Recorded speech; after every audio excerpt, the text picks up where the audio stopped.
everyone, I'm Story and welcome to my channel. Today I'm going to be making apple cider. I have about 80 apples. They are Fuji and Gala apples, and I'm going to quarter them up and turn them into apple cider. Now the interesting thing is how I'm going to be cooking them.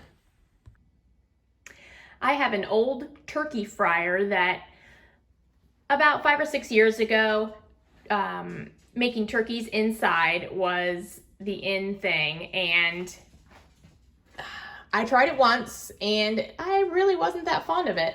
So what else am I going to do with this big turkey fryer? So I've made chicken stock out of this before, and it turned out amazing because it has a spout down here to where I can just drain all of the liquids and keep the solids in. So right now I'm starting out with just quartering the apples, leaving them with the peels on, which is fine, and I'll bring you back when I'm done. Okay, this is what it looks like so far. Now I have used 80 apples instead of what the original recipe calls for, which is 10 apples and half of an orange, some cloves, allspice, nutmeg, brown sugar, and some water. So I probably used about 4 cups of water for 10 apples, and that makes about 2 quarts. But I'm going to can mine, and this is going to be, well, I'm going to have a lot. Let's just say that. So I've got this on, let's see, about 230 degrees. And it took quite a while to cut up 80 apples, but you can see how it's starting to mush up. So once this gets all soft, I'm going to put in the oranges and then I'll bring you right back. Okay, so the recipe, full disclosure, called for half of an orange. Well, I don't have half of an orange. I don't have a whole orange, but what I do have are mandarin oranges, so I figured 1 mandarin orange would be about half of a regular orange. And they don't have all that white pithy stuff anyways.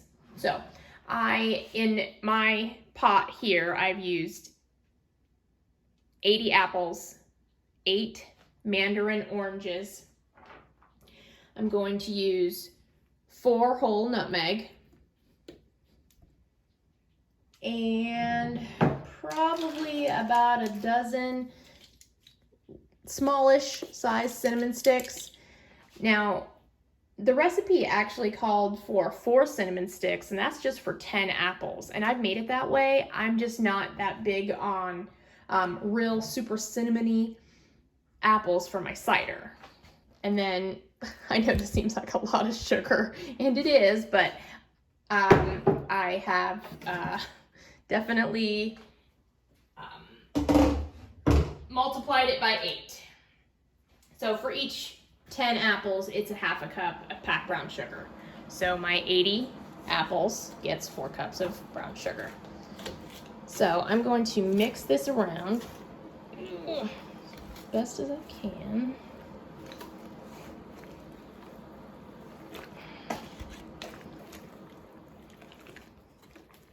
Oh yeah, look at there. You can see where it's starting to break down. You can see the water in there.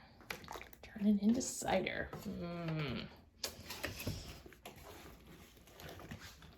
So this will end up cooking in here for a few hours.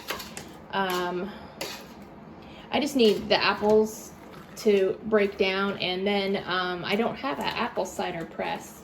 So what I'm going to end up doing is just straining it out. And I showed you in the beginning of the video, if you, before I put all these apples in here, there's a thing where you can strain, which is what you would normally put your turkey in. But this way, all the apples will be in here, and then I can lift it up and then strain it that way. So I will bring you back in a couple of hours, maybe sooner, to check back. Gosh, you guys, look at this. So these apples have been sitting in here for several hours.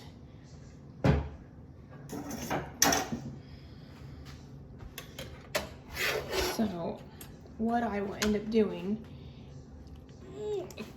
gosh.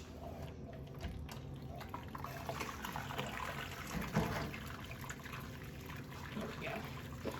So I'll let the juices come out of that, and then I will potato mash this down, and then I'll bring you right back.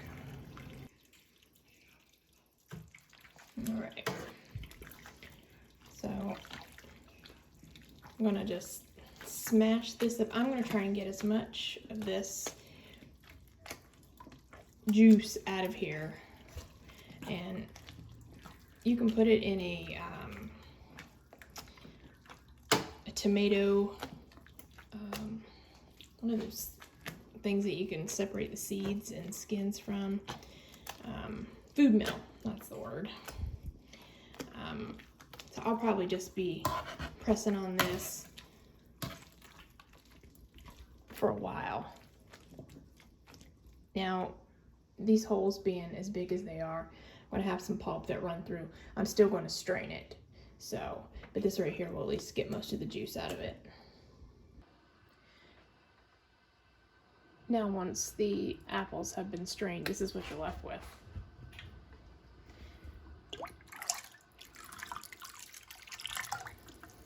Now I'm just going to fill up my jars.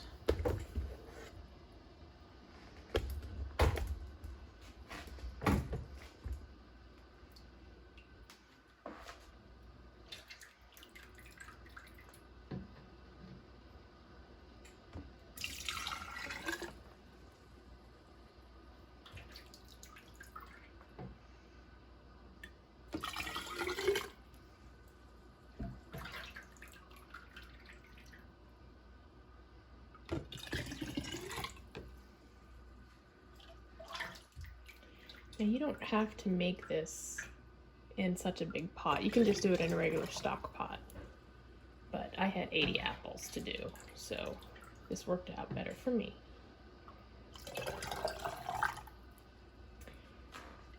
And you do have to sterilize your jars because you're only going to process this for 5 minutes.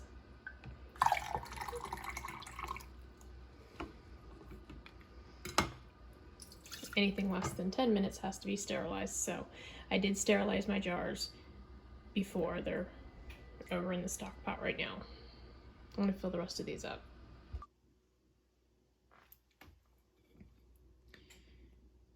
You can pour some of this juice right through a strainer like this. The last couple of jars that you get out of your pot is going to be like this because it's the very bottom. So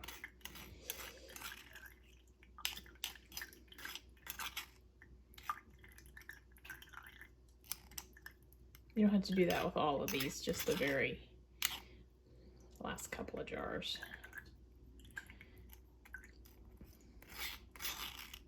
Yeah, it actually tastes really good. It tastes just like applesauce.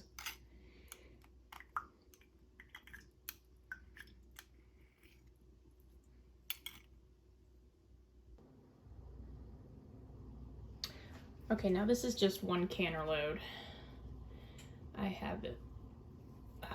1, 2, 3, 4, I have 6 more that I'm keeping hot in the pan, in the pot that I cooked it in, until this canner load is done. So I'm going to use some vinegar. Wipe the rims. You don't need to debubble because it's liquid. And you only need to process it for 5 minutes. Now, I am using a steam canner and not a water bath canner, but it's the same amount of time.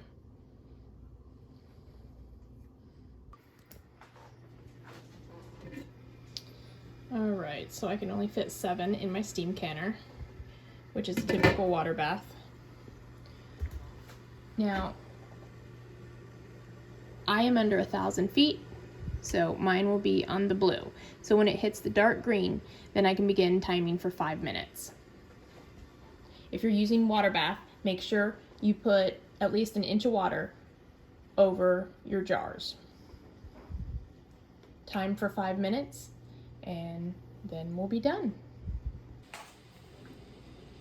I have not saved any money at all, but at least I know that I made it myself.